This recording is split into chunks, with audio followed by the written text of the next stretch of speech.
Hello, friends. Today I will discuss an important and interesting topic of Indian economy, that is uh, the economic cycle of an Indian wedding. The economics of weddings in India is a rupees 10 lakh crore industry. Indian wedding industry is of rupees 10 lakh crore. Do you know Indian weddings are not just a family celebration? They are a rupees 10 lakh crore industry bigger than the GDP of many countries.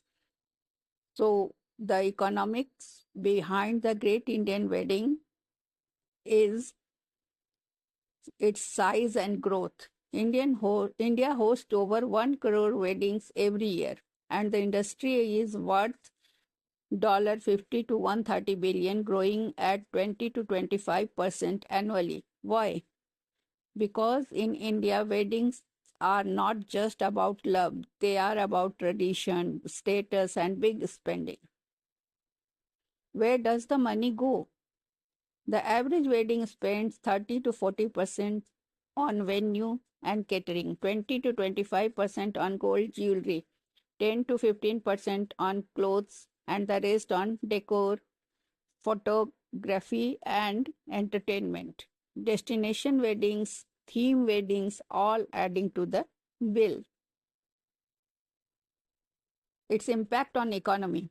This spending fuels multiple sectors: jewelry, hotels, travel, textiles, and even management. During wedding season, the gold demand and hotel bookings shoot up.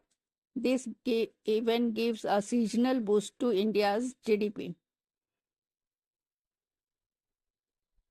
Modern trends and issues. Now we see wedding loans, online wedding tech, and even eco-friendly weddings. But there is a downside: social pressure, financial strain, and environmental impact.